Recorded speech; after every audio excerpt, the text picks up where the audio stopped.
I believe that the kids will be prepared for the course of life that they choose to take after they get out of school. We're excited this year that we will be going all the way up through the 12th grade, and we're excited that last year we was able to achieve endowment from the Florida Association of Christian Colleges and Schools, and so there's a lot of new programs that Mrs. Pierce will be telling you about that we can do now. Physically, being a small school, we don't offer all the things that larger schools can offer, but many of our students that were stars on our sports teams have gone to the other schools and been able to make the team and be a valuable member, and some have even gone on to college teams, and so we're thankful for the sports and physical education that we have. But spiritually, this is the main difference between a public school and a Christian school. We believe in the inspiration of the Word of God, the Bible, and of course it's a key part of Christian education. We have a strong stand on the moral code outlined in the Bible. We think the Ten Commandments still apply to all of us today, and we do stand on them and publish them. We believe, for example, that marriage is for one man and one woman.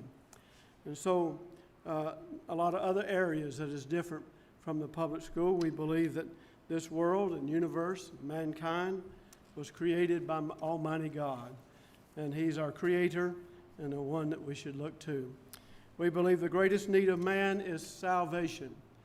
If you're not a person that has been saved, we'd love to talk to you about that. That Jesus Christ came and, as the Son of God, died on the cross to pay our sin penalty so that we can know that we're going to heaven. But we love the Lord, we love the Bible, we love your student, and we love you, all because Jesus has called us to serve and to glorify His name. If you don't have a home church, we certainly would love to have you come and visit with us here at Brush Arbor Baptist Church. Sunday morning service starts at 10:30, and we'd be glad to have you. I trust that we will meet all the needs, mental, physical, and spiritual needs of your student. If there's a problem, please contact us. We like to always say that we will not believe everything that your kids say about you if you won't believe everything that they say about us. And so if there's a little bit of a problem, contact us.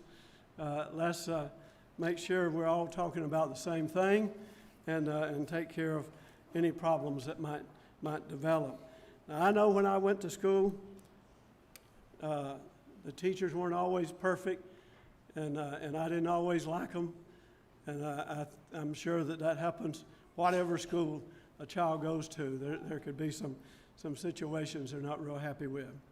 But many of you are here because of the scholarship program, and you should know this program is, I think, a great blessing to students in the state of Florida, and I'm very pleased with it. I'm pleased with it for all that have enrolled in our school. But the program is under attack. We always need to be on guard. I really encourage you to find out who your legislators are, state representatives, state senators, and communicate with them. Let them know that you support this program. And I encourage you to check out their position. This is not an election year, but next year will be an election year. And we always get a little bit nervous every election year because there's always a possibility the legislature could do away with this program, and it would, I'm sure, disappoint you, but it would hurt us as well. The school ministry, in one way or another, is kind of like a swimming pool. I don't know if you ever owned a swimming pool, and I didn't own one until just a few years ago. And I say now, there's two things I'll never do again. I'll never buy a house with a swimming pool, and I'll never buy a house with an upstairs. I always thought that was what I wanted, but it's not. Well, you always have to throw money into it.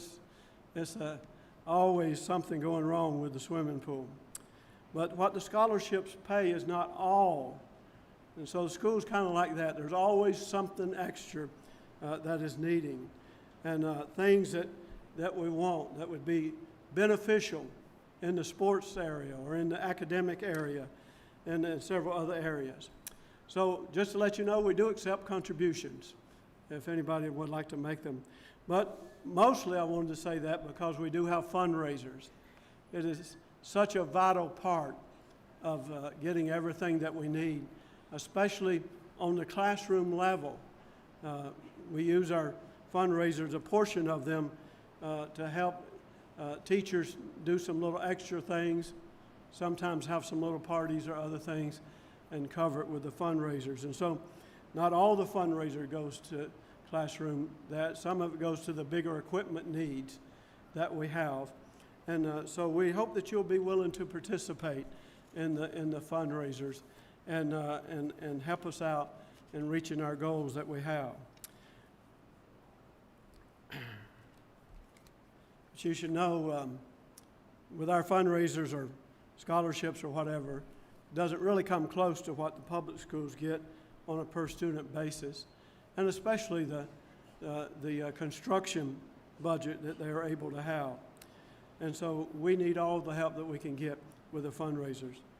The church does contribute a lot to the school through our tithes and offerings, and it's been one that's undergirded the ministry on several occasions. And so any blessing that you can do would be greatly appreciated.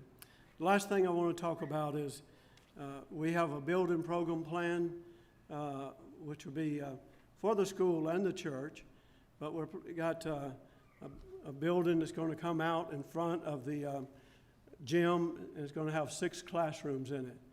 Be about 80 foot wide by 84 foot long. Classrooms and, of course, restrooms and other things. But we believe that it can be built for hopefully less than $500,000. The architect has finished drawing, and we have the floor plan and elevation plans on the bulletin board out there if you'd like to get an idea of what we've got planned there. Now this may sound strange, but we believe we serve a mighty God, and we believe that there's nothing impossible with God, and that He has led us to build the building. If God leads us to build the building, and somehow, in some way, we're trusting Him to provide the funds to build the building over the course of building the building. We built this auditorium that way, debt-free, and had a little bit of money in the bank and started building it, and then God supplied the needs as the building was going up. We're asking God to do that for us again. And so if God was to lay on your heart to help out in any way, we would be very grateful.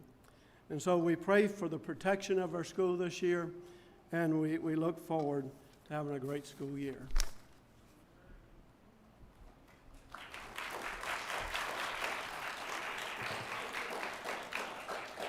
All right, thank you, Pastor Creel. I know a great concern of all of us is COVID and how it has risen again in Orange County and in our state.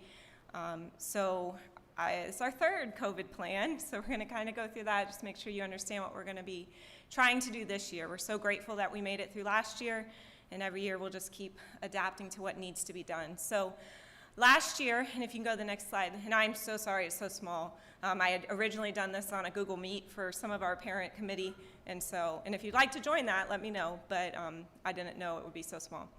Last year we had broken our school into families, and so they could only interact with the grades that were in their family. And so we will continue to do that. The only difference will be is the families are going to actually be able to travel. Like last year we ate lunch in our classrooms, but this year they will be allowed to go to the lunchroom. Last year we didn't use the library, but this year they will be allowed to go to the library. It's just if they are in those spaces, they will only be with their families. So K3 and K4 will be interacting, K5 through 2nd grade will be interacting, 3rd through 5th. The middle school will interact, and then the high school. 8th grade, because they're taking some high school courses this year, which is exciting, will interact a little bit with the high school as well. But our hope is that this way, if we had a positive case, we would know exactly contact tracing and who the student was in contact with. And I will tell you, parents, students in extended care and on sports programs may be interacting with different families. So there could be a case where they did interact with a positive student in a different family in those situations, and we would have to ask your student to quarantine if that happened. We are going to try to keep them as separate as possible until 4 o'clock, but after 4 o'clock, I just can't keep that much staff on campus because the number of students goes down so much. All right, next slide. We will continue our cleaning as we did before. We will be asking students to use hand sanitizers anytime they go into a common area like the gym, the lunchroom, the library, and places like that. Middle and high school students will be staying separate. Middle school will be allowed to change classes, so yay for that. They're not locked in a classroom like they were last year, but middle school will just change in this area. High school will just change in the hallway area. We will be limiting non-essential visitors right now because the cases are so high, so I am very sorry, parents, but I'm not going to be able to let you in the classrooms on Monday morning. If you do want pictures, I would take them tonight, and then there's lots of places outside. You can get some nice pictures on Monday morning, but I won't be able to let you guys all in at that time. All right, if you'll go to the next slide. As we know from the governor and our requirements, because we are a scholarship school, is you must be in school to be counted present. If the student is absent, even if it is for a good reason, or even if we did, in certain cases, off virtual, they would still be counted absent. So they have to be here on campus to be counted present this year, which is different. And masks are optional, so that will be the parent's choice. They might be strongly recommended right now because of everything going on, but it will be your choice if you want your child to wear a mask here at school. All right, next slide. We will, because of that, increase our screening, especially when we're at this high of a level. So we'll be doing more temperature checks. We will be asking students how they feel. At this point, we might even ask them if someone is sick at home. We just have to protect our school. We have to protect our family here. As I said, students will be counted absent if they test positive, but all the absences will be excused as long as you can bring me some documentation. So even if your kid has another illness, if they go to a doctor's appointment, please bring that documentation in, because I have a feeling we're going to have a lot of absences, and a student may even get close to over-absencing. But as long as they're excused absences and we have those excuses, it will not affect them being able to be promoted. We will be providing packets if a child needs to quarantine because they were exposed outside of school. If a child comes to school and is positive, then we will need to quarantine that grade, and they will have to quarantine for 10 days. We, at that point, will probably offer some virtual tutoring and learning type things, but the whole class will still be counted absent. But we will do our best to help them at least stay on track, because 10 days is a lot of days to be out of school, or a week and a half, and so we will do our best to help you through that. And let's just pray it doesn't happen, but at the same time, we know it probably will. And we only had a couple cases last year, praise the Lord, but we have to be prepared for everything.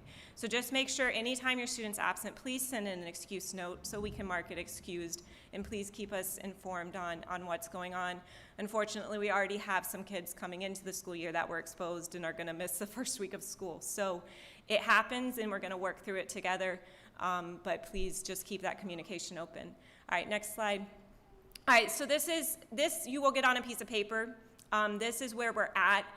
And so every week I'll look at how Orange County is dealing with things. And if Orange County has above a 9% positivity rate in their testing, and or Orange County is above 100 people for 100,000 infected, then we will be at level red. And so I'll get the report from the Orange County Health Department, and we'll establish what level we're at. So at level red, we are on high alert. We are doing the screenings. We are keeping people out of classrooms that aren't students and teachers. And we are recommending masks if you would like your student to wear a mask. And then as the threat comes down in our county, we will be able to loosen things up a little bit at school. But regardless of how much the threat comes down, we will be keeping the kids in their family groups. It's just been good for management. And so we were planning to do that either way. And we will be keeping kids kind of separated so that the whole school wouldn't have to shut down if something happened. All right, next. This slide is a little bit harder to see, but that's just the steps I would take. So it's more something we would go through if there was a positive case or an exposure. But basically, everyone's going to have to quarantine 10 days if they get sick with COVID, and everyone would have to quarantine for 10 days if they're exposed to a close contact with COVID. And I can't really get around that. We're following Orange County Public Schools, who is doing the same thing. and they're gonna have to deal with the absences too. So we'll do the best we can to keep your student on track. Next slide. The exceptions to that is if a student is fully vaccinated, which is only 12 years and up right now, but if you decided to get your child vaccinated and you wanted your child not to quarantine if we had a case here at school, then they would be allowed to come onto campus if you were able to show us that. Or if the student had a positive test within the last 90 days and has fully recovered, obviously, they would still be allowed to stay at school while the class quarantined in those instances. All right, next slide. We are going to work on continuing our ventilation. We were granted a large grant from the state or from the government or from some president, I'm not sure where it came from, but we were given a lot of money, but they don't want to actually give it to us. They want to make me look at it like it's monopoly money, but not give it to us. So once we start getting things approved, we're excited. We got some smart boards hopefully going installed, and we're hoping to get our air filters going better and actually putting stuff on our whole air conditioning and things like that. I just got to work through getting stuff approved. So hopefully that will happen. We have started Nwea testing, which is just to monitor their progress and let you know how they're doing with everything going on. It is not something they study for. I kind of like to tell the younger kids it's a computer game just to make them relax. It's not something stressful, but we like the testing to show you where they're at. And then we have Google for Education now, which is exciting. So if you had been here in the past, your kid's email was Brush Arbor Baptist, but it is going to change to Brush Arbor Christian and be official Google for Education. So that is a blessing, but it is going to be interesting as we change it all over. You'll just have to remember that if you log them in at home. All right, next slide. We do have some praises. We have seniors, and I don't know if I have any seniors here. Oh, I got one senior here tonight. So we do have seniors for the first time since technically 1995. There's a few others in there that snuck in, but we also are 30 students above where we were last year, and that's just an incredible blessing. We are so grateful you guys are here, and we hope that you feel welcomed into our family very quickly. As Pastor said, the architect has finished the drawing on our new high school building, so hopefully in the next 3 or 4 years, our middle school students will be in there. And we have fencing now that you might have seen as you drove in, so that was an exciting praise as well this summer. If you go to the next one, I can't remember. Oh, that's it. All right, awesome. All right, now, parking. We have a lot of people in a little bitty parking lot, if you didn't notice. Some of you may have to park in the grass tonight. So, the 6th through 12th graders can be dropped off under the overhang, and they can be picked up under the overhang because they come right into this building. Also, if it is raining like this really badly in the morning or in the evening, or not in the evening, but the afternoon, you can also drop off or pick up the kid under the overhang, and we can walk them where they need to go. But otherwise, on a normal day, it's just 6th through 12th grade. So parents, after you drop off your lovely middle schoolers that you're ready to drop off and give us, please don't screech out of the parking lot because elementary kids have to come in and park. So if you take off super fast, the elementary parents might get mad at you, as one told me they were today. If you can please park in a parking space and let your child out, and then when you pick them up in the afternoon, if you can please fully park in a parking space so the teachers can release them. If you do end up having to park on the opposite side of the parking lot, please walk across and get your student. Those elementary kids are short, and sometimes you're coming in and you can't see them. We really don't want an accident in our parking lot. That would be the worst thing ever. So please be very careful as you're going through the parking lot. I know you have jobs and you got to get places, but please just go really slow in the parking lot. And then parents, please make sure you're walking your kids in the parking lot if they have to go across. Otherwise, we'll just be careful and watch out for each other and make sure we go around the loop. So as you pull in, pull back out, and make sure you go the opposite way you came in. And we'll have cones up and things like that. So just be patient, and we'll keep working on keeping the parking lot safe. We do have some special things in the lunchroom. Mrs. Jones, would you like to wave for us? Mrs. Jones does piano lessons, individual piano lessons for a small fee. So if you would like to go sign up with her and get more information, she will be in our lunchroom. Mr. Nyberg in the back corner hiding, he is our athletic director. So if you are interested in sports and you haven't already started playing with us and practicing with us, you can go speak to him. And then also in the lunchroom, I believe we still have some uniforms that people have given back because their kids have outgrown them, but they're still in good condition. So I know how hard it is to look for uniforms right now. And maybe you're not finding some, but especially for elementary, we probably have something over there for you. And so please take them off our hands, and hopefully it'll be a blessing to you. All right, teachers and pastor, what am I forgetting? Did I do everything correct? Yes, I get an A+. All right, so middle school and high school, if you have several different students, please stay for the middle school and high school meeting first. I promise I'll be 10 minutes and we'll get you out of here. And I was really praying the rain would stay stopped, but we'll keep praying. K3, I'm going to dismiss first. You're going to follow Mrs. Brown. And Miss Lizzie, would you be able to go with her? Okay. So K3, we do have an overhang. Hopefully you'll stay dry and have a good meeting with Mrs. Brown.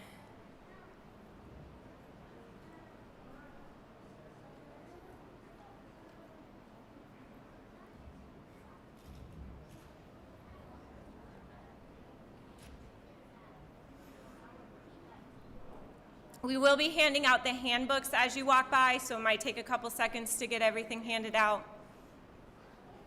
The COVID prevention plan is also in that handbook for you.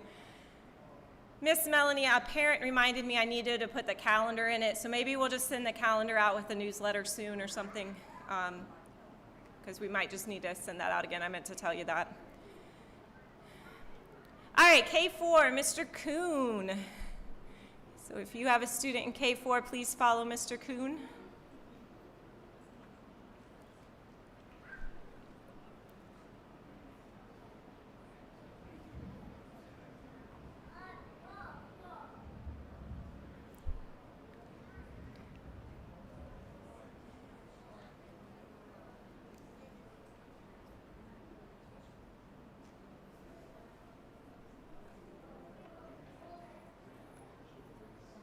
Okay, K5, Miss Hendricks.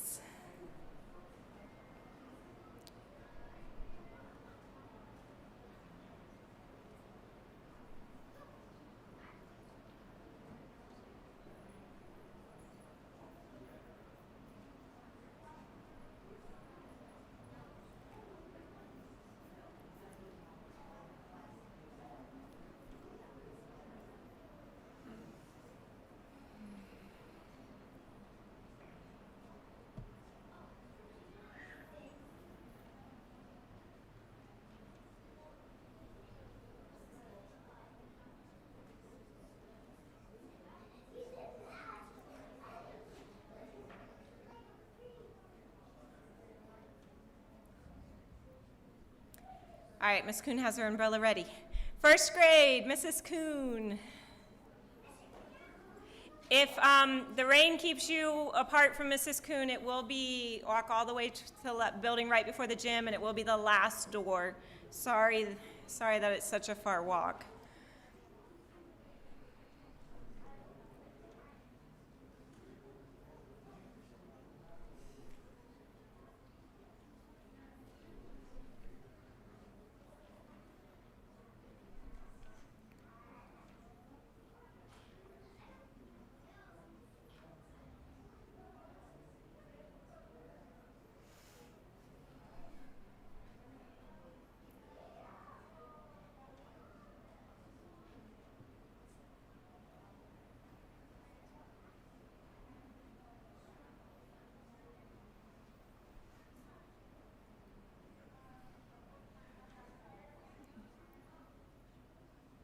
I feel like I need trivia questions or something to keep you entertained. But they are handing out some books, so I think Ms. Kuhn is speeding them along, though. All right, second grade, Mrs. Maddox and her assistant, Ms. Valentino. You can follow Ms. Valentino. I believe Ms. Maddox is already out in the lobby.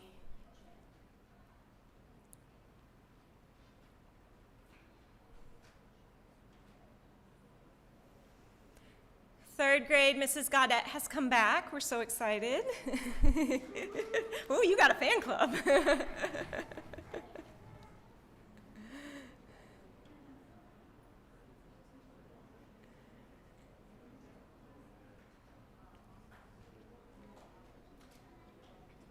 All right, in fourth grade, Mrs. Frazier has come back. He's so excited for that. Yeah, you got a fan club too.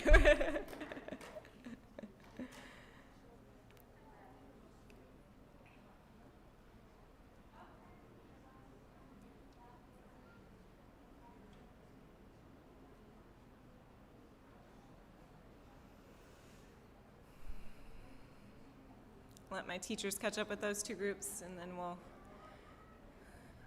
let the next one go.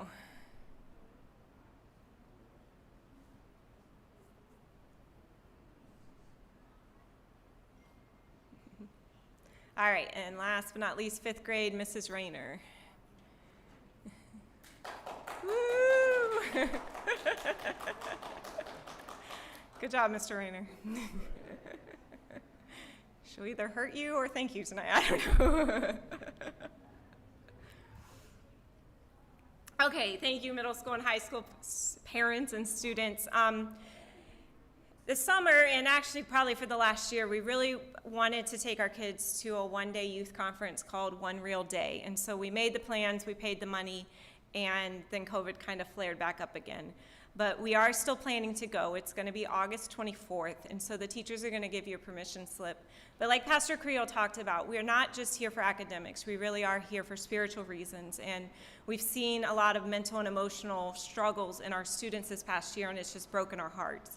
And we really want to make sure that we are helping our students in all way possible. So our plan is, it is at an extremely large auditorium. Our plan is to keep our group of students separate from other schools, and the organizers have assured me that I will be able to do that. Our plan is also to strongly encourage masks for the conference with our students, or at least make sure they have one with them. And so I am asking you to, by faith, allow your students to go. And of course, we know that COVID could still hit, and we're praying that it doesn't, and we're asking you to pray with us. But we understand if that is not the right thing for your family. Your student would be counted absent that day, but it would be excused. But I would ask you to pray about it and carefully consider that. So, and I pray by August 24th, even though it's only a few weeks away, maybe Orange County will have calmed down again, and maybe we won't have as much of a threat. But I believe God put this on our hearts to do, and so I pray that you guys will be able to let your students go for that. So you will see that permission slip when I dismiss. Dress code. Last year we let a little bit things slide because some students were coming back on campus in like January, and they don't sell uniforms in January, so it was really hard to find clothes. And so we are going to enforce dress code a little bit like it, well, we're going to enforce it like it's supposed to be this year and not let so many things slide. So please, when you get the handbook tonight, go over dress code with your students and make sure that we're following it. And please, if you get a phone call asking you to bring a different change of clothes, if you will help us out with that. And then hopefully by the end of August, we'll all be on the same page and doing well with that. Along with dress code are haircuts. The barbershops are back open, guys, so we need to get some haircuts to make sure that we're in dress code. I think most of you guys here are. Well, good job. The 1 o'clock crowd, those are the people I got to watch out for. But make sure that you are in dress code with your haircuts as well. Make sure you're in dress code with your jewelry. So just make sure you read the handbook tonight, and we will be following that. Now, Crocs are still allowed if you wear socks with them, but you have to have the back strap on. Please don't make me ask every single morning for you to put it in athletic mode, okay, or whatever it's called. Next, high school, 9th through 12th grade. Next Tuesday, I will have a virtual meeting for guidance. You'll be getting a guidance manual tonight, but next Tuesday, if you would like to give your email to Mr. Brown or to Mr. Rayner when you go to your homerooms, they can sign you up, parents, and I have the students' emails. And so if you would like any further information that the manual doesn't provide, I'd love to talk to some parents about that. Anything else, teachers? That's my announcement list. Okay. Ooh, sorry, Ryan. You might want to turn me off.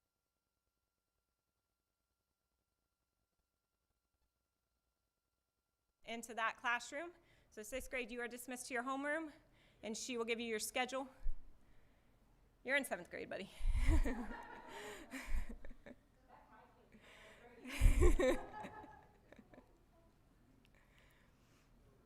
They grow up too fast for themselves.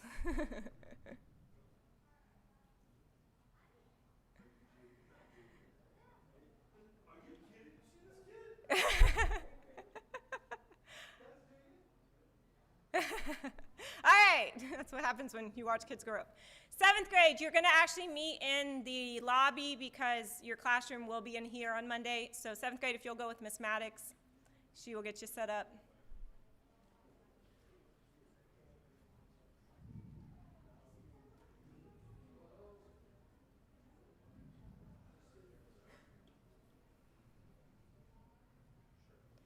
8th grade, you get to meet our new teacher. So 8th grade, if you will go into the window room, he will introduce himself to you. Break them in easy, guys. Be nice. That's a lot of gentlemen.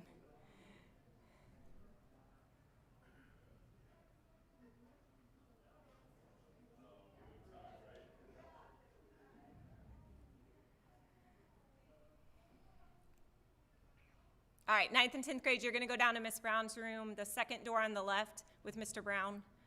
So second door on the left, you can follow him down there.